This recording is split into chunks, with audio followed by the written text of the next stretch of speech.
tous. Bon après-midi. Je vais commencer par une question. C'est une bonne chose. C'est original ou non? C'est bien. C'est le premier qui pense à ça.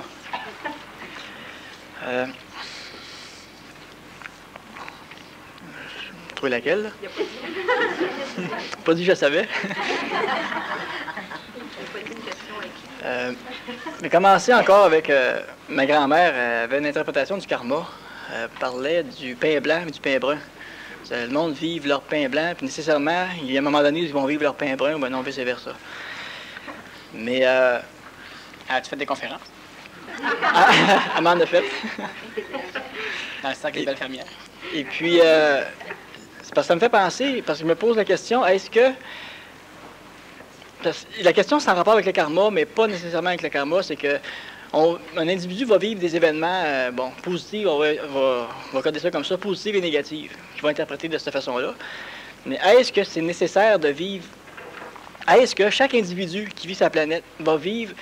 Si on prend un diagramme, par exemple, là, sur une échelle de 100 ans, on fait de 1 à 10, est-ce que, par exemple, on va vivre en moyenne une ligne qui est la même, puis à des années différentes, mais ça va être en haut ou en bas, ou bien non, s'il y en a vraiment qui vivent toujours quelque chose d'intéressant, puis il y en a qui vivent des affaires plus plates toute leur vie?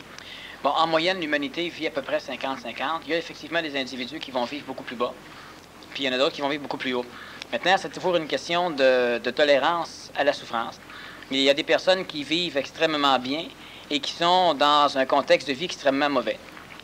Alors, si on regarde plusieurs personnages, par exemple, qui ont survécu à la Deuxième Guerre, pour eux, c'était très bien, ça allait bien, c'était pas si mal.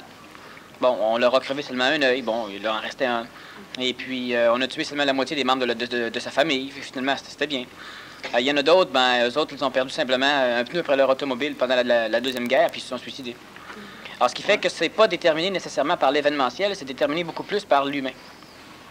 La majorité des humains vont faire 50-50, c'est-à-dire que quand ça va mal, ils se sentent bien, puis des fois, de temps en temps, quand ça va bien, ils sont chialeux quand même, ça va mal.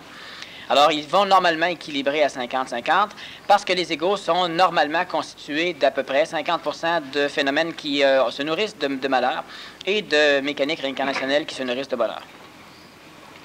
C'est à peu près 50-50. Dans ton cas, c'est... J'ai pas fait de calcul. Bon, ça veut dire qu'il y en a qui vont vivre à des octaves beaucoup plus élevées et plus bas, mais le même individu, ce que moi, la manière je peux interpréter ça, c'est qu'il y en a qui vont vivre très haut, une émotion très forte positivement, puis l'autre très forte négativement, la même personne. Ça peut être dans la même situation.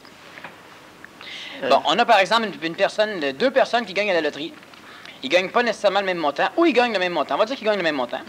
Les deux personnes sont heureuses, mais il y en a une des deux qui connaît l'autre, puis qui est convaincue que l'autre méritait pas ça, puis que l'autre n'aurait pas dû gagner. Fait qu'il y en a une, celle qui n'aurait pas dû gagner, apparemment, est extrêmement heureuse. Puis l'autre qui vient de gagner, va immédiatement altérer son bonheur pour commencer à détester l'autre qui a gagné, alors que l'autre n'aurait peut-être pas dû gagner. Fait qu'il y en a, les deux ont gagné le même montant, c'est le même événement. Il y en a une des deux qui est extrêmement heureuse, l'autre qui est plus ou moins malheureuse, heureuse. C'est le même événement. Puis quand on parle de devenir le seul maître contrôleur à bord, c'est au départ éliminer ce phénomène-là, qui est le syndrome de l'électron. Le moindrement qu'il se passe quelque chose autour d'un être humain, il est automatiquement manipulé par l'événement, puis c'est plus lui qui contrôle. On doit s'arranger pour parvenir à implanter dans la conscience mentale de l'humain une mécanique qui va faire en sorte qu'il ne sera plus manipulable de cette façon-là, de façon à ce que l'humain soit dans son énergie. Être heureux, c'est être centré sur soi-même. Et pas au niveau de son ego, mais dans son intelligence. Alors, quand l'humain parvient à être centré suffisamment dans son mental, quand l'humain finit par parvenir à être suffisamment centré dans son intelligence, l'humain ne vit plus ce genre de malheur illusoire. Nécessairement, il ne vit pas non plus ce genre de bonheur illusoire. Alors, quand l'humain arrive à ce niveau-là, il procède un peu plus des mécaniques de l'ère nouvelle, et l'humain va vivre de 80 à 100% de sa vie dans des contextes qui sont bénéfiques, qui sont positifs et qui sont ascensionnels. Parce qu'il est arrivé à un niveau de... Pas de libre arbitre, oui c'est ça. Un libre arbitre dans la conscience, ou finalement qu'il l'a décidé, ou qui... Bon, est-ce que c'est ça? Est-ce que c'est parce que l'individu, là, dans son évolution, dans sa conscientisation, arrive un moment où ben là, c'est lui qui est maître de sa vie, qui décide des événements qui vont y arriver, ou ben non, ça continue toujours ça? Non, non. Accepter que c'est moins... on n'a pas besoin de décider des événements qui vont nous arriver. À l'instant, ça c'est une chose que l'humain ne comprend pas, puis l'humain ne comprendra pas avant déjà un grand bout de temps. Il y a une partie de ce que je vais dire qui a déjà été dite, qui n'a jamais été comprise, qui a été apprise plus ou moins.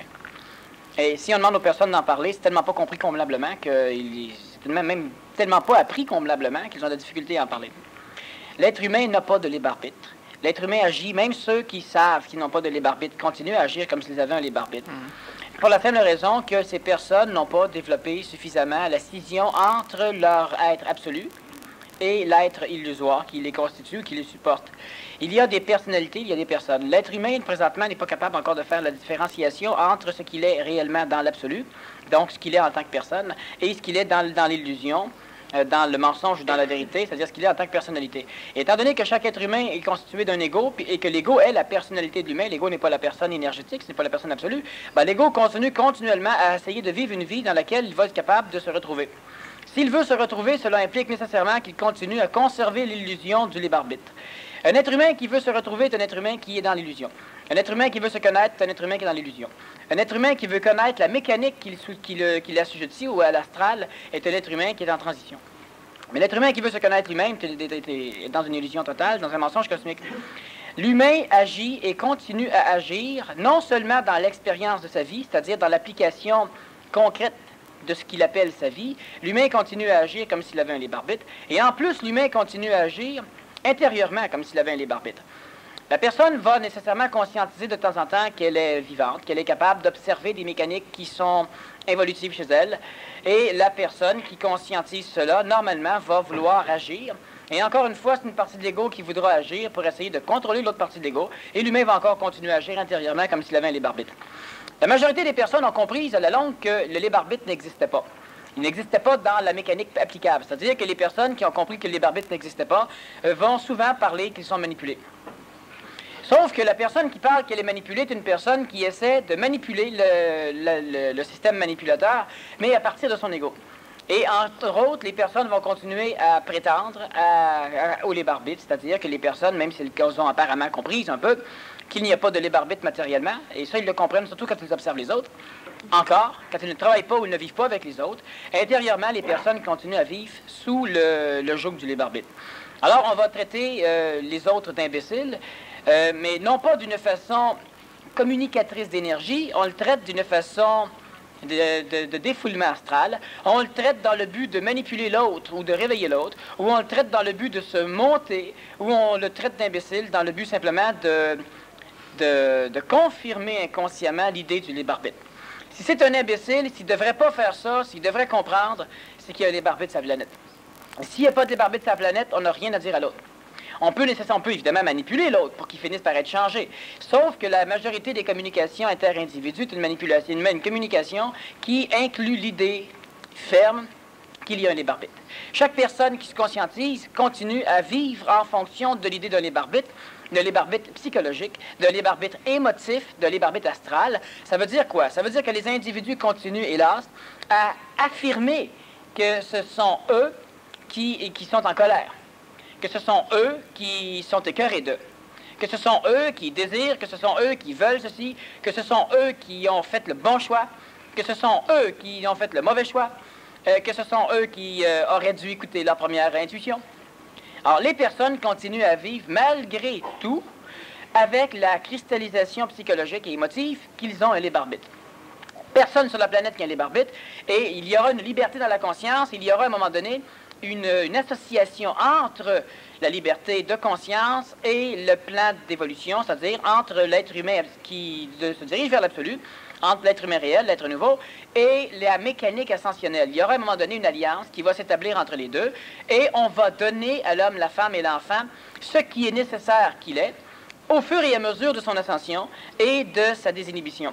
Cela veut dire que l'être humain qui conscientise dans sa conscience que lorsque l'intelligence est exprimée, nécessairement il devra se rapprocher de la richesse, nécessairement il devra se rapprocher de la santé, de l'avoir du temps, de l'avoir de matière, donc de l'avoir de liberté. Lorsque l'humain qui exprime réellement de la conscience et qui la rayonne, lorsque l'humain va se rapprocher de l'être nouveau, ben, nécessairement, il y a une alliance qui va s'établir entre les plans d'ascension et l'humain qui est en ascension. De ce fait, l'humain qui conscientise qu'il devrait avoir telle chose ou qu'il ne devrait plus vivre certaines mécaniques, automatiquement, la vie, les mécaniques d'ascension vont lui donner ce qu'il a besoin. Maintenant, parce que l'humain n'aura pas d'ego, l'humain ne pensera pas que c'est lui qui a contrôlé et assujetti le temps, la matière, la santé et les psychologies extérieures. L'humain saura simplement que ça fait partie de l'évidence. Exactement comme si on pourrait spirituellement, pour que l'ego comprenne, dire si tu sers convenablement tes parents, ben, à un moment donné, tes parents vont aussi te servir convenablement. Bon, si tu as des parents qui ont de l'allure. Si on parle d'intelligence, les parents sont donc intelligents, nécessairement, plus l'être humain va devenir un être à servir, plus l'être humain se fera servir. Alors, ce n'est pas l'humain qui va dire, bon, eh bien, je décide que je veux gagner la loterie demain matin. L'humain n'aura pas plus de libre arbitre. Sauf qu'à un moment donné, l'humain va trouver un billet, l'humain va acheter un billet, l'humain va recevoir un héritage non karmique, l'humain va placer à la bourse de l'argent, il va gagner, l'humain va trouver une façon de monnayer son intelligence et il aura l'argent. Sauf que lorsqu'il aura l'argent, il sera absolument pas, il n'aura pas besoin de se raisonner. Il sera absolument conscient du fait que lui, là-dedans, n'a rien fait pour ça. Que c'est évident, que c'est écologique, que c'est esthétique, que c'est aristocrate, que ça va de soi qu'il ait l'argent. Et pas parce que lui a manipulé des mécaniques, pas parce que lui a eu la puissance ou le pouvoir de contrôler des mécaniques. Parce que présentement, l'humain vit intimement relié, associé, fusionné, collé à l'idée du libre arbitre, l'humain ne peut pas parvenir à se désassujettir du malheur, à se désassujettir de toutes les trames et de toutes les lois qui régissent l'évolution descendante, on peut dire donc l'évolution de l'homme ancien. Présentement, l'humain reste continuellement attaché à l'idée du libre arbitre. C'est une mécanique de l'ego. L'ego ne veut pas, on pourrait dire spirituellement que l'ego ne veut pas que Dieu vienne le voir. Non, l'ego veut marcher pour aller voir Dieu. L'ego fonctionne, on l'a déjà vu dans le séminaire, l'ego fonctionne à partir de l'initiation lunaire qui est méritoire.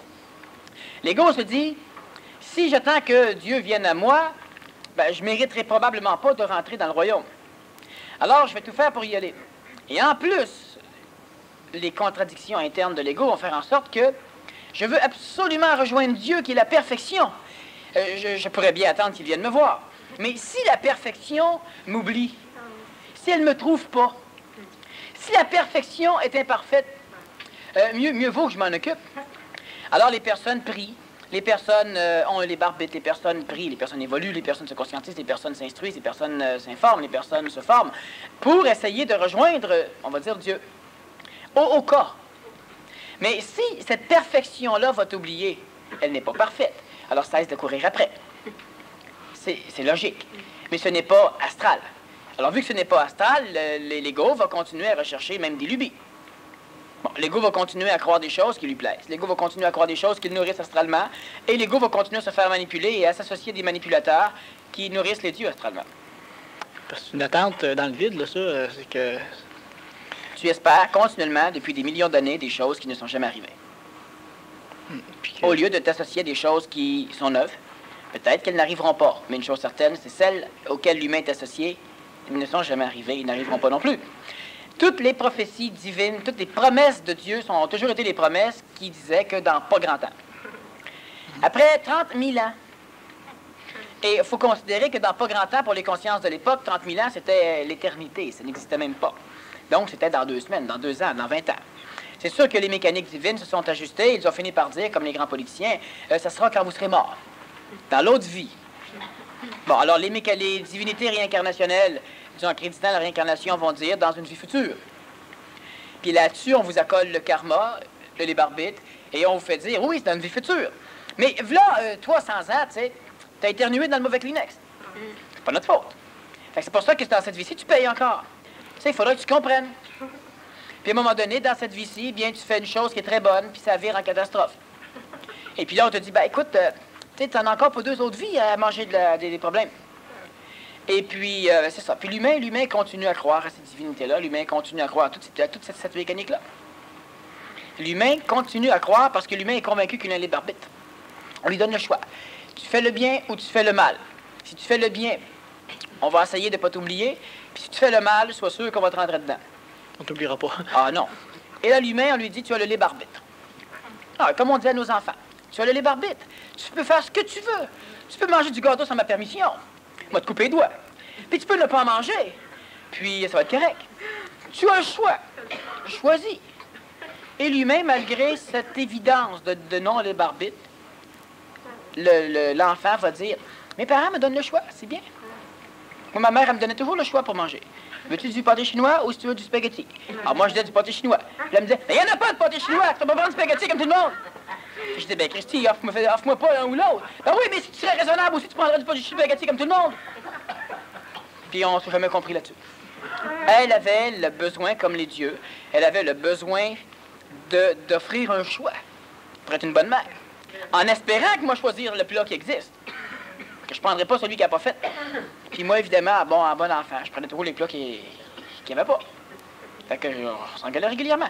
Les dieux font un peu la même chose. Et est-ce que tu as un libre arbitre ou pas? Ma mère, elle voulait me faire croire que j'avais le choix. Mais c'est vrai. Si j'aurais dit spaghetti, ah OK, on donne des spaghetti. J'aurais dit, c'est correct, j'ai le choix. Plusieurs plats, tout ça, tu sais. Ma mère, elle a fait un menu comme dans les restaurants. Puis elle jette tout ce qu'on comprend pas. Puis elle nous donne, tu sais, elle s'est au bout. Ma mère, c'est ce qu'elle aurait voulu que les enfants pensent. Puis tous les enfants étaient des bons enfants, sauf moi. Moi, je faisais toujours ce qu'il n'y avait pas. Puis quand je lui disais, ben écoute, dis-moi ce qu'il y a. Puis elle m'engueulait parce que, tu pourras jamais faire de choix plus tard. Puis, en tout cas, on n'a jamais. Les dieux fonctionnent de la même façon. L'humain continue à croire qu'il a le choix, alors qu'à travers le temps, à travers les vies, puis à travers cette vie, l'humain a continuellement la preuve qu'il n'a pas le choix. Dans ce que tu dis, est-ce que dans la conscience, les prises de conscience, finalement, font partie du non-libre arbitre? Tu n'as pas le choix, comme moi, si je fais une prise de conscience, j'ai pas le choix de faire cette prise de conscience-là. La question, c'est est-ce que tu as décidé, bon, tiens, là, m'a fait une prise de conscience, là, clic, ça y est, elle est faite. Tu n'as pas décidé ça, donc c'est évident que tu n'as pas le choix. Mais les choses que l'ego voudrait avoir sont reliées au conditionnel des prises de conscience. Oui, l'ego doit... Premièrement, l'ego, ce qu'il va faire, c'est que l'ego est protégé par un ajusteur psychologique qui est l'intellect. Chaque fois qu'il y a une prise de conscience dans le plan mental, l'intellect va ajuster la prise de conscience pour nourrir l'ego. Alors, l'ego va nécessairement maintenant ajuster ses désirs, ajuster ses espoirs, ajuster ses foi, ses attentes en fonction des prises de conscience. Mais l'ego ne fait pas de prise de conscience. L'ego est informé par le mental. Ce que l'humain doit faire, c'est que l'humain doit travailler immédiatement à la conscientisation réelle de l'être humain absolu par rapport à l'être humain illusoire. C'est-à-dire que l'humain doit travailler la conscientisation et l'application dans sa vie de la différence qui existe entre l'intelligence et la mémoire de l'intelligence, entre l'homme, la femme, l'enfant absolu et la mémoire de l'homme, la femme, l'enfant absolu, entre ces choses-là. Ça veut dire que l'humain doit devenir un être qui sera nécessairement continuellement doux, qui sera nécessairement continuellement aristocrate dans tout ce qu'il va exprimer. Ça veut dire que l'humain doit se désassujettir des mécaniques du passé et que l'humain doit se désassujettir de l'illusion qu'il a un libre arbitre. Et si l'humain se désassujettit de l'illusion du libre arbitre, automatiquement, il y a une alliance qui va s'installer entre les forces qui vont travailler à l'ascension d'une partie de l'humanité, entre les forces qui vont travailler à préserver l'intégrité de cette partie d'humanité évoluante, disons conscientisante et ascensionnelle, et automatiquement, l'humain va commencer à vivre les bénéfices de la conscientisation. Tant que l'être humain se conscientise en continuant à nourrir et à servir l'illusion du libre arbitre, l'humain perd l'alliance de l'ère ancienne et l'humain n'est pas capable d'alliance avec l'ère nouvelle, ce qui fait que tant que l'humain continue à servir l'illusion du libre arbitre, l'humain reste un être transitif, et restant un être transitif, il restera un être pogné, pris entre deux mécaniques, et ces deux mécaniques-là auront tendance à s'éloigner l'une d'elles progressivement, et la personne aura l'impression de plus en plus de se ramasser dans un vide, dans un gouffre, où elle est abandonnée, et où effectivement elle sera abandonnée. Là, l'individu doit implicitement continuer, sinon commencer, à travailler pour parvenir à vivre une dissociation psychologique entre sa vision de libre arbitre et la compréhension de ce que c'est que l'accomplissement en fonction d'un plan préétabli, qui est le plan de l'ascension. L'humain doit totalement cesser immédiatement d'autoriser chez elle l'acceptation comme étant un choix de sa part ou comme étant une évidence réactionnelle convenable de la part de sa psychologie, le fait, par exemple, de s'ennuyer, de chialer, de crier, d'être impatient, d'être inquiète, d'avoir peur, même juste le fait de ne pas comprendre fait partie de l'illusion du libre arbitre. La personne qui se plaint qu'elle ne comprend pas, la personne qui se plaint qu'elle est perdue, la personne qui se plaint qu'elle ne comprend plus, ça fait partie de l'illusion du libre arbitre. On te manipule. J'ai déjà expliqué que la conscientisation n'était pas une question de compréhension. La conscientisation est une question d'énergie. Vous avez la tête complètement vide. À part ça, comment ça va? Ah ben ça va bien. Ah bon. Puis là, la personne, elle est malheureuse parce qu'elle a la tête vide. Et justement, la personne, elle est très bien. Elle est près de l'état de l'être nouveau. Il lui manque évidemment des informations. On vient de couper des contacts, on va en établir d'autres. La personne, elle doit simplement continuer à être elle. Les personnes ne savent pas si elles sont quelqu'un si elles ont la tête vide. Quand la pensée commence à s'estomper lentement, la personne a l'impression qu'elle n'est plus rien. Puis là, elle se dit, ouais, mais là, la tête vide comme ça, je suis le jouet de... Mais oui, mais tu n'as jamais eu de libre arbitre. Maintenant, c'est une conscientisation claire que tu es le jouet de, jusqu'à temps que toi, le joueur, l'intelligence, tu commences à descendre dans le corps. Puis que tu commences à t'associer dans l'alliance à des mécaniques qui sont réactionnelles et qui régissent totalement, complètement et implacablement l'évolution ascensionnelle des mondes foi comme le nôtre. Cela veut dire que l'humain qui, à un moment donné, se conscientise, n'arrivera pas sur le plan planétaire en disant aux archanges, « Bon, OK, c'est correct, je suis là. Alors, retournez à vos couches. J'ai besoin. Je vais tout diriger maintenant. Là, j'ai le libre arbitre maintenant que j'ai la conscientisation. » Là, il y a un deuxième qui se conscientise, qui vient dire même la même chose. Puis, à un moment donné, entre eux, il y aura des problèmes. La mécanique ascensionnelle, elle est totalement sous la régie de mécaniques archangéliques, qui sont des mécaniques similaires aux mécaniques angéliques, beaucoup plus évoluées que la conscience astrale de l'humain, et qui ont comme fonction de diriger les troupeaux, donc de diriger les masses, en fonction de la descente progressive, lente, filtrée, de l'intelligence supramentale, à travers des prédigesteurs qui seront les êtres élitiques, qui seront la race nouvelle, qui, eux, vont recevoir de l'énergie directement dans leur conscience, et ils seront capables, parce qu'ils seront humainement supramentalisés, parce qu'ils seront capables de contact direct avec l'amour instantané et l'intelligence instantanée, ils seront capables d'ajuster le contact de la conscience supramentale, le contact de la conscience bouddhique, en fonction de la psychologie des masses. Et là, progressivement, les archanges vont devenir les serviteurs de l'élite, donc de la race nouvelle. Sauf que l'humain ne peut pas arriver et décider que du jour au lendemain, il va changer les plans, les trames, la trame cosmique qui a été implantée par le système archangélique. L'homme, la femme ou l'enfant nouveau n'aura pas plus de libre arbitre dans le contexte planétaire. Mais les archanges vont commencer à laisser, au lieu de laisser, par exemple, le temps dans des gardiens de temps, l'argent dans des gardiens de monnaie, la santé dans des gardiens de santé, qui sont souvent les jeunes, lentement, la mécanique archangélique va commencer à redistribuer les valeurs planétaires directement aux individus qui ont présentement, ou qui auront, évidemment, dans ce temps-là, le terme n'existe pas. C'est un mélange de fiabilité et d'honneur, mais ce n'est pas un phénomène de mérite. Lorsque les archanges seront en contact avec ces personnages-là, les gardiens cesseront le rôle de gardiens, seront libérés de cette mécanique-là, ce qui leur permettra une évolution plus rapide, et les individus qui font partie de la race nouvelle seront totalement baignés, imprégnés de temps, de santé, d'argent, de liberté matérielle, mais ils n'auront pas de libre arbitre en ce qui concerne la gestion évolutionnaire, ascensionnelle ou involutive des êtres humains, des consciences psychologiques implantées dans l'astral comme dans des corps physiques sur le plan planétaire. L'humain doit comprendre que le libre arbitre, il ne l'aura pas ici, ce n'est pas nécessaire. Présentement, chaque personne qui se conscientise continue à se vautrer, à servir le maître, libre arbitre, dans leur conscience astrale, dans leur conscience matérielle, dans leur conscience de sommeil, dans leur conscience de pédagogue, dans leur conscience de pédagogiser. Les personnes continuent à conscientiser, à nourrir, à servir l'idée du libre arbitre. Et on doit absolument, pour parvenir à une évolution plus facile, se libérer, se dégager de la centricité vers l'idée du libre arbitre. Mon ego va te faire une confidence, c'est que du point de vue de l'ego, c'est ce qui vient, c'est je dois me rendre, pas à l'évidence, quasiment, je dois me rendre les mains dans le dos. Les mains détachées, les mains libres, et les mains qui servent à rien. Pas les mains attachées. Mais si je dois me rendre à on va dire, à l'intelligence ou à la conscience pour que mon corps soit possédé. Ça ressemble à ça. Ça ressemble à quand tu vas chez Giorgio. Quand tu rentres dans le restaurant, es-tu en beau maudit? Parce que le maudit cuisinier, l'imbécile, le salaud, l'irrespectueux, a cuisiné spaghetti à ta place. Tu rentres dans le restaurant les mains attachées. Tu peux même pas toucher aux épices. Tu peux même pas toucher aux pâtes. Tu peux rien toucher. Alors, c'est écœurant. Tout le monde devrait pouvoir aller dans un restaurant, rentrer dans la cuisine, tasser le cuisinier, puis là, commencer à se papoter sa petite popote. Là, on serait heureux. Là, ce serait merveilleux. Même un gars comme toi qui ne sait pas cuisiner, là, il serait heureux. Là, après ça, il pourrait venir amener son assiette, il pourrait se dire, ça, c'est moi qui l'ai fait. Puis il commence à le manger, puis c'est pas aussi bon qu'il aurait voulu, mais c'est bon. C'est lui qui l'a fait. Tout serait parfait. Puis là, toi, pas évidemment, toi, tu t'es vu comme tous les égaux.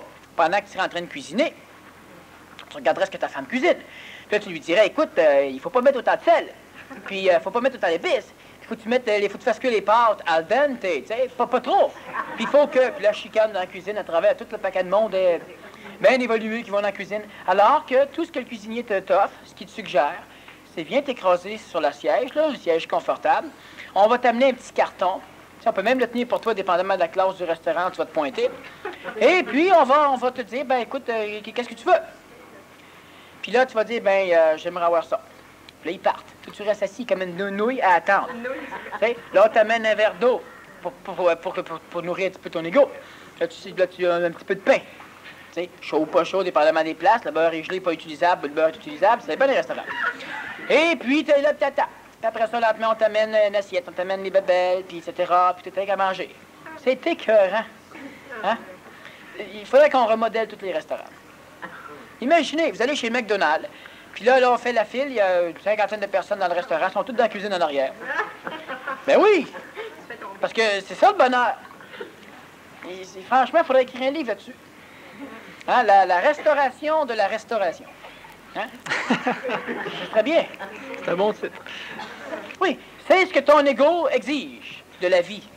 C'est ce que ton ego exige de l'ère nouvelle. C'est que de pouvoir cuisiner. Mon ego a peur de se faire avoir. Ben oui. Dans le sens... comme dans tous les restaurants. Non, mais dans le sens... on identifie un type d'extraterrestres qui, eux, ont pour objectif, entre autres, de posséder des humains, prendre le corps des humains. Dans la conscience, le parallèle est quasiment exactement pareil. Ben, t'as qu'à choisir l'extraterrestre. Tu l'inventeras pas, t'as pas de l'ébarbite. Quand il va se pointer... Je sais que je suis pris. Ça, c'est l'ego, là. Oui. Mais, je vais t'expliquer une chose. Il n'y a rien de supérieur à l'être nouveau dans un contexte planétaire. Rien. Ça devrait te répondre. Il n'y a rien de supérieur à l'être nouveau. Tu n'as pas besoin de ton foutu libarbite, il n'y a rien de supérieur à l'être nouveau.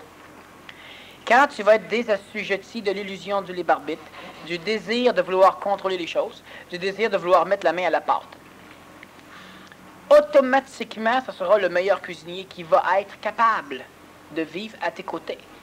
Ouais, mais d'un coup que c'est un imbécile, là, puis qu'il cuisine, il pourra pas. Il ne pourra pas.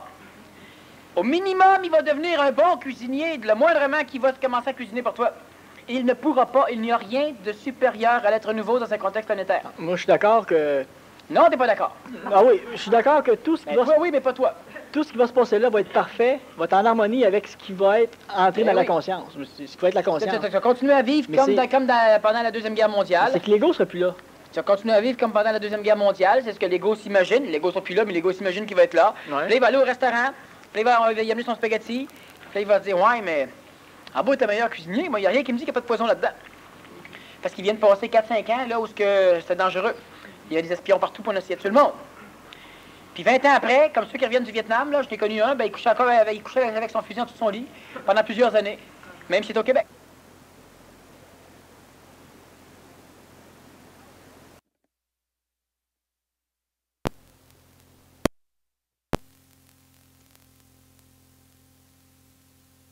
Son fusil dans le garde-robe, puis le il t'oublie même que tu as un garde-robe, puis le fusil, c'est plus ce qui est pire.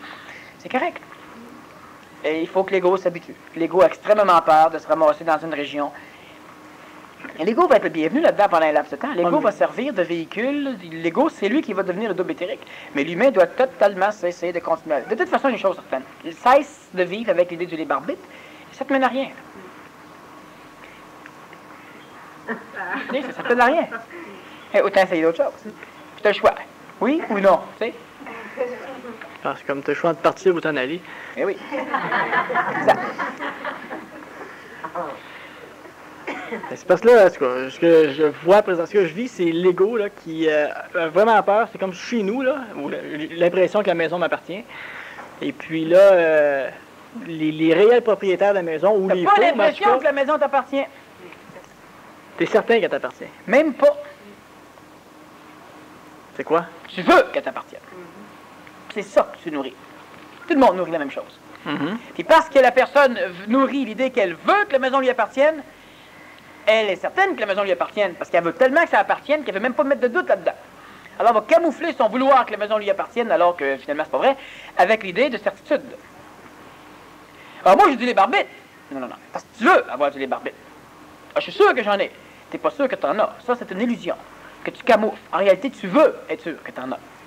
Tu veux en avoir. N'importe qui est propriétaire de sa maison, si le feu passe là-dedans, le feu, tu le mettre bien avant toi. S'il y a un tremblement de terre, des glaces qui viennent voir chez vous si le frigidaire, s'il n'y en manque pas dedans, comme ça arrive souvent dans Beauce. Oui, je suis propriétaire de ce qui vient de passer tout du pot là-bas. Là. C'est à moi. Quand est-ce que l'humain est propriétaire de quelque chose? Dans l'impression seulement, dans l'illusion. Oui, à Mirabel, les gens étaient propriétaires de leur terre. Le gouvernement leur a dit, écoutez, vous êtes propriétaire, mais il n'y a plus maintenant. Dans d'autres pays comme au Guatemala, les gens sont propriétaires de leur terre depuis 5, 6, 7, 15, 20 générations. Le gouvernement est un petit peu moins évolué que le nôtre. Il va les voir, puis leur dit, écoutez, je peux-tu voir le papier qui prouve que c'est à vous autres? Ben, les ingénieurs n'ont pas. Fait qu'on a un sac de là, c'est tous des maudits voleurs. En plus, on les met en prison. Ils ont volé ça depuis 3, 4, 20 générations. Fait qu'on leur casse la gueule, on les met en prison. Quand est-ce que l'humain est propriétaire de quelque chose? Faut que je réponde jamais. Tu réponds ce que tu veux. J'ai pas le choix.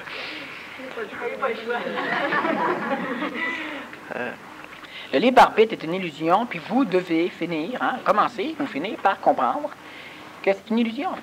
On doit l'appliquer. Ça facilite tellement les choses. Ça ressemble à... Rends-toi le premier et tu vas être le plus confortable. Non, parce qu'il y a en masse de place. Le restaurant peut contenir 3000 personnes, puis il y a 3000 personnes dans le village. Même si tu rends le premier. Ben, pas le premier. Rends-toi, ça va être plus facile. Cesse de niaiser. Ça va être plus facile. Puis niaiser, c'est continuer à ne pas te servir de ce que tu connais. Niaiser, c'est comme ce qu'on fait faire aux jeunes à l'école. On leur explique qu'il existe des calculatrices, puis on continue à les forcer à calculer avec un crayon. Et ça, niaiser. La société ne peut pas évoluer. Tout ce qu'ils savent, ça sert à rien. Pas pour l'instant. Illégal. Ça fait mal à l'ego. Fait que vous continuez à écrire avec des crayons. Vous écrivez, puis on corrige les fautes d'orthographe. On veut pas que vous appreniez à communiquer par l'écriture. Non, non, non. On veut que vous écriviez les mots pour que ça ne frustre pas nos égos. Plutôt. Que tu ne saches jamais écrire une lettre après, ou écrire un livre après, ou écrire un poème après, ça s'en balance. Mais ce qu'on veut, c'est que quand tu vas écrire « Je t'ai écœuré d'école », qu'il n'y ait pas de faute dedans. Ça, c'est important. Ça, c'est bon, tu sais. On niaise. Il faut cesser de niaiser. L'humain qui évolue, c'est la même chose. Il faut qu'il cesse de niaiser. L'humain, il sait tout. Il regarde les autres, puis il dit, as-tu vu les caves là-bas, comment ils manipulés? Serre-toi en don, ce que tu sais là, tu sais. Puis as-tu vu ci, as-tu vu ça, puis etc. L'humain niaise. Il y a une question inévitable, là. T'es un grand niaiseux. Même à ça, malgré ça. Connais-tu la différence entre niaiser et s'amuser? Oui. Peut-être que je l'explique. Ah, tu peux répondre oui, c'était la question. La majorité des personnes ne voient pas la différence entre niaiser et s'amuser. Il y en a plusieurs qui pensent que s'amuser, c'est niaiser. Il y en a plusieurs qui niaisent, puis ils disent qu'ils s'amusent. Il y en a plusieurs qui s'amusent, puis qui veulent arrêter de s'amuser parce qu'ils pensent qu'ils niaisent. Niaiser, ça avance pas. Niaiser, c'est du niaisage. S'amuser, c'est plaisant, c'est avançant, c'est ascensionnel, c'est correct. Il y a plusieurs personnes qui sont toujours en train de faire comme s'ils s'amusaient, puis ils niaisent tout le temps. Tourner en rond, c'est niaiser. Ils se niaisent eux-mêmes. Ils niaisent les autres. Mais souvent, ils se niaisent eux-mêmes. On doit absolument apprendre à se dissocier de l'illusion du libre arbitre. Parce que, bon, c'est ça, la question inévitable, c'est que on peut même pas devoir apprendre à se dissocier. On est manipulé à le faire.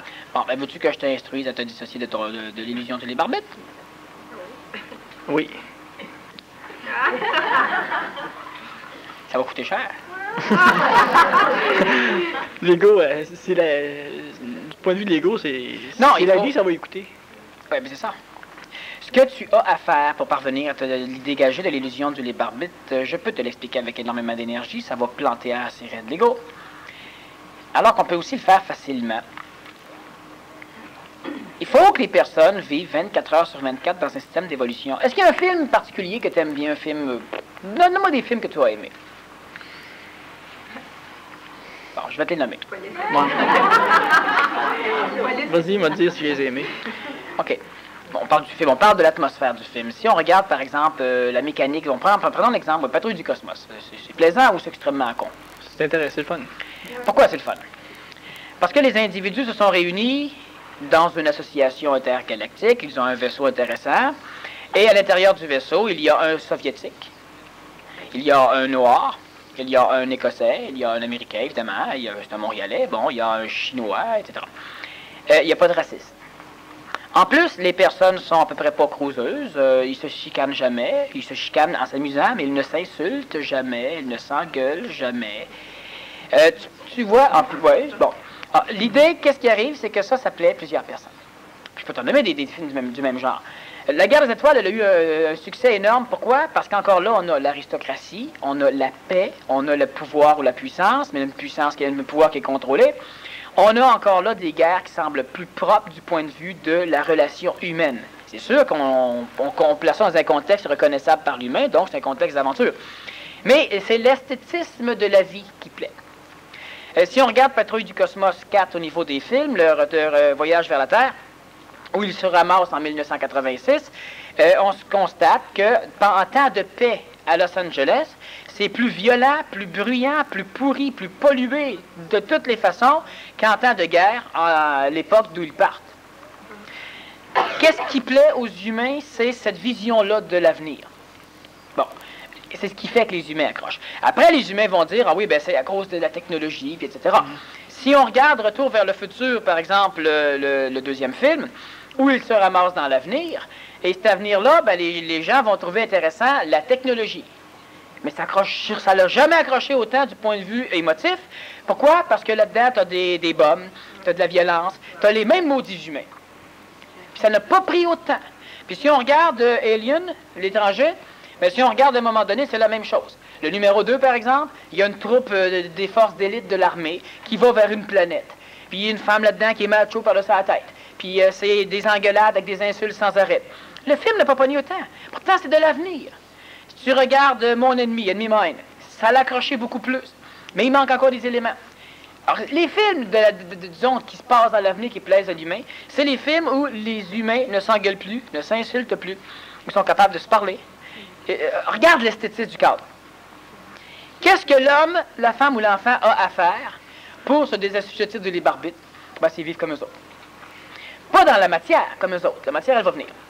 C'est de cesser d'être l'électron totalement manipulé par la moindre petite perturbation électromagnétique autour. C'est d'être un être qui sera, ce qu'on parle de chevalerie planétaire, on parle de guerrier, une personne capable d'aventure, capable d'avancer. On parle d'aristocratie planétaire, on parle d'individus capables d'exprimer une mécanique qui est conscientisée d'une façon subtile chez l'humain. L'humain est au courant. L'humain le recherche. C'est ce que l'humain veut. Quand l'humain se dit on va se faire une communauté, une nouvelle commune, quand l'humain dit on va faire une société nouvelle, est-ce qu'on dit une société nouvelle ou est-ce qu'il va y avoir plein de robots? Mais l'idée de base d'une société nouvelle, d'une commune ou de n'importe quoi, c'est un cadre où les êtres humains placés là-dedans ne s'engueuleront plus. On aimerait que les parents ne s'engueulent pas avec les enfants et vice-versa. On aimerait que le père et la mère ne s'engueulent pas sans arrêt. On aimerait que les frères et les sœurs ne s'engueulent pas sans arrêt. On aimerait que les jeunes ne s'engueulent pas entre eux autres. On aimerait que les adultes ne s'engueulent pas entre eux autres. C'est ça que l'humain recherche. L'humain recherche un cadre où on va lui amener le spaghetti tout cuit. C'est ça que l'humain se dirige vers ça, c'est ça que l'humain veut avoir. Je connais des personnes, moi, qui s'achètent des automobiles qui fonctionnent mal. Pourquoi? Parce qu'ils aiment ça faire de la mécanique. Ah ouais, eux autres, ils l'entretiennent. Elle fonctionne bien. Ah non, ça c'est du moteur, mon ami. Ça fonctionne en maudit, écoute-moi ça. Ça fonctionne, ça. Tu comprends, non? Ah, faut le miloucher un peu. Tu sais, mais ça fonctionne bien en maudit. Twist, man, il change les bougies, il ajuste les pointes, il tripote après, mais ça fonctionne. Ah, ça, c'est du moteur, ça, monsieur. Un instant. Puis il y en a d'autres qui ont des autos que le moteur, ils l'ont jamais vu. Ils ne savent même pas si c'est un 8, un 6, un 2, ils n'ont rien. Ils ne savent même pas comment on ouvre le capot. Comment on veut vivre? Sous le capot? Ou derrière le volant? Puis c'est ça, ben l'ego, il dit, ouais, mais tu sais, je sais pas comment il fait le moteur, moi, là, si je peux jamais l'ouvrir, puis je sais pas, puis ça sert à quoi de tout savoir ça? La majorité d'entre vous, vous ne pouvez plus vous faire avoir. Et vous continuez à avancer avec une peur extrême de vous faire avoir. On dit de se faire fourrer, en québécois. Alors, les gens continuent à ne pas avancer. Puis là, c'est subtil. Ben là, c'est subtil que partir ou s'en aller. Les gens continuent, les gens avancent à ne pas avancer. Tu sais, partir ou s'en aller, de l'astral, on doit partir. On ne doit pas s'en aller. Puis ça, l'humain ne comprend pas ça. C'est comme partir ou s'en aller, c'est vrai. Celui qui s'en va est en ciboire. Tu sais, bon, on te dit, on te claire, tu t'en vas. Bon, celui qui part, c'est autre chose. Il est conscient, il est contrôleur. Partir ou s'en aller, c'est bien différent. L'humain doit partir, quitter le monde astral. Alors que la majorité veulent échapper, s'en aller. C'est différent. Quand tu pars en voyage, tu vas quelque part. Quand tu t'en vas de chez vous, c'est autre chose. Okay? Alors, il y a une nuance entre partir et s'en aller. L'humain essaie de fuir des contextes, puis la fuite fait partie de l'illusion du libre arbitre. Tu sais, je vais réussir, je vais, etc. C'est à l'intérieur que l'humain doit changer. Et quand je parle à l'intérieur que l'humain doit changer, je reviens encore sur une chose, c'est que l'homme, la femme ou l'enfant sera le maître contrôleur de sa vie intérieure lorsqu'il aura appris à faire fleurir ce qui est à l'intérieur de lui. Alors que traditionnellement, du point de vue dans l'illusion du libre arbitre, ça sera toujours de vouloir contrôler et assujettir la cochonnerie chez toi. Et j'explique depuis le début que ce que l'humain doit faire, c'est valoriser les particularités qui sont correctes. Vous avez la capacité de créer. Ça va prendre tellement de place qu'à un moment donné, ce qui est anti-créatif va finir par s'en aller. Bon, toutes les personnes ont suffisamment d'esthétisme chez elles, de beauté, c'est-à-dire d'énergie pure, c'est la beauté, pour que si elles cultivent le rayonnement ou l'expression de leur beauté, progressivement la laideur, l'énergie colorée va finir par s'en aller. La personne, elle se dit, ouais, mais je trouve des mauvaises idées, moi là. Cesse donc de t'attacher à tes mauvaises idées. Parle donc de bonnes idées. Bon, et là, on en revient à un terme utopisé. Oui, l'humain doit utopiser. L'humain doit développer sa capacité d'utopisation.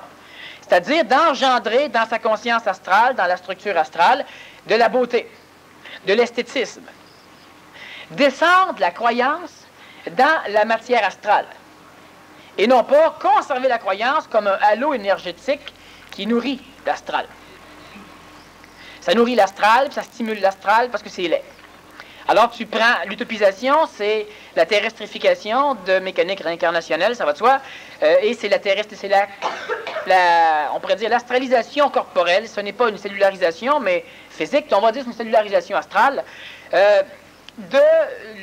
d'essence même qui vont finir par faire en sorte que l'humain va être totalement dans son ego, à être la résultante d'une réincarnation d'esthétisme.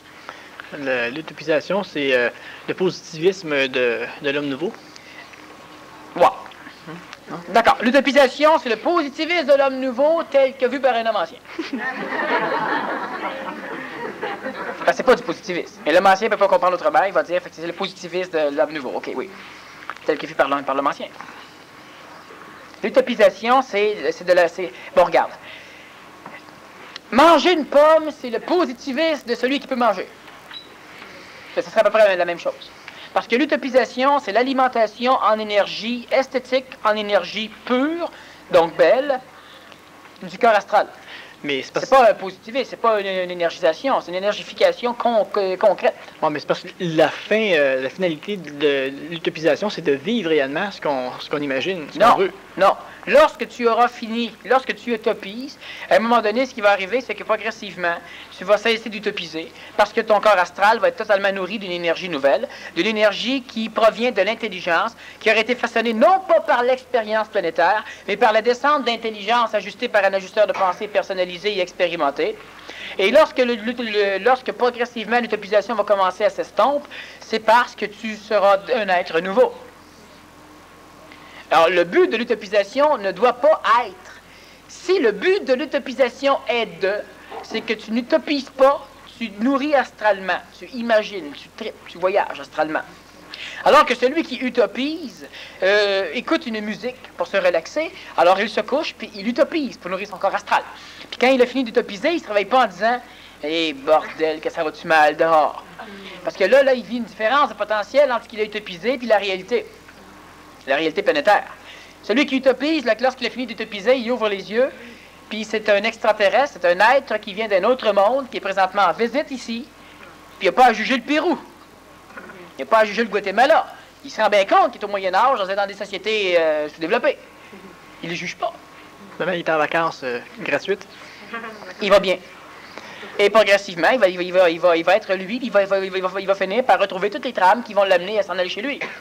Ce qui fait le rôle de l'humain. Rencontrer, à un moment donné, une mécanique extraterrestre, c'est-à-dire extratemporelle, qui va venir simplement te chercher en te serrant ta main. Avec ta main. C'est pas style l'ego. Tu vas t'écraser à la main, tu sais. Te ramener. C'est ce que j'ai failli dire. Il a assez peur d'être sauvé par lui.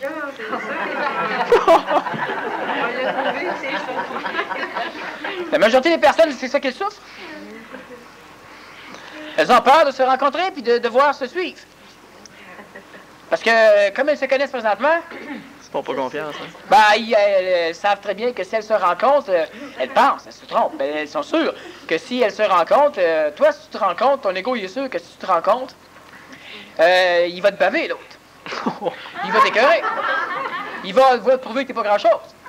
Il va t'expliquer plein d'affaires. Fait que tu vas pas te faire sauver toi-même. Mais toi, quand tu vas revenir te chercher, là, c'est drôlement plus bien différent. L'avenir, ton avenir n'existe que si ton présent est capable de supporter ton avenir. Mais encore là, il n'y a rien à faire. Il n'y a rien à faire pour ça. Oui, il y a tout à faire pour ça. Au niveau du plan mental, au niveau du plan mental. C'est pas que j'ai pas compris, hein, poser une question. C'est comme si je vais m'essayer. Ça veut dire... je te mets en garde. Ça veut dire que... Est-ce qu'il y a une possibilité de libre arbitre? Mais c'est pas... Je sais que ce ne soit pas l'ego. Tu me donnes 5$ pour que c'est où? Est-ce qu'il y a une possibilité de libre arbitre?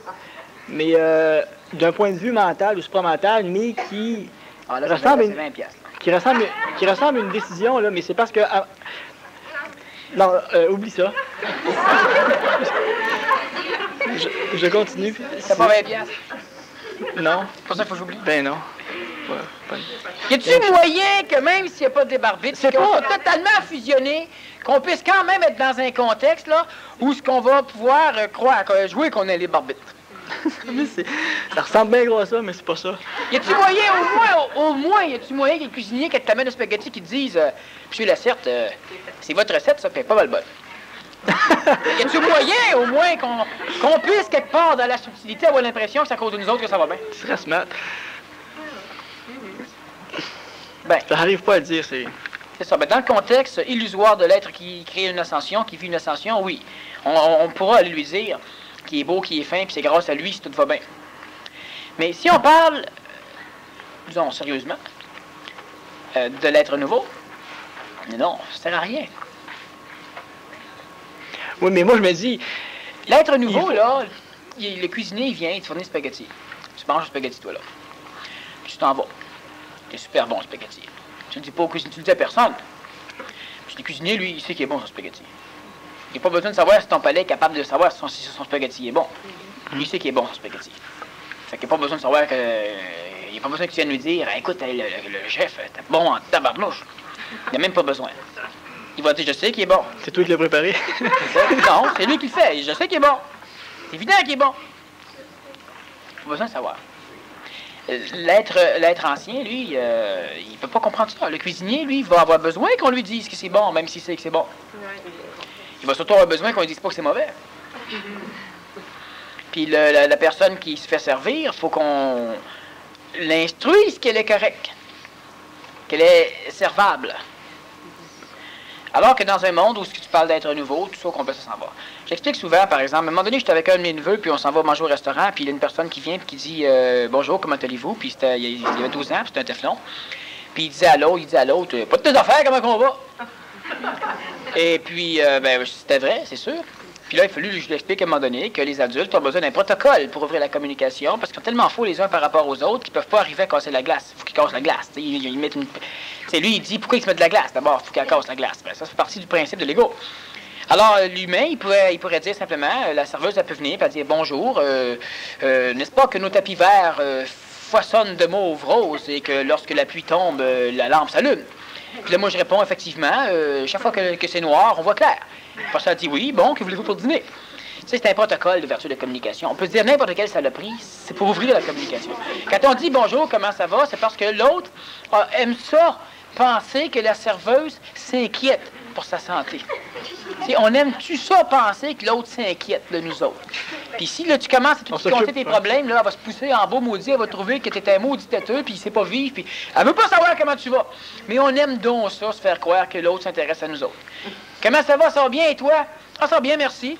Puis on s'en balance, on savoir comment l'autre va. Bon, ça fait partie de l'illusion encore de la mécanique. Toute la mécanique de l'être ancien est illusoire. Pour qu'un humain devienne ait l'attitude soit un homme nouveau, il y a des actions, c'est parce que je me dis, il y a des actions à poser, il faut bouger. Oui. Mais s'il n'y a pas de libre arbitre, bon ben là, je vais m'arrêter, je vais m'en aller tout de suite. Puis là... c'est une action?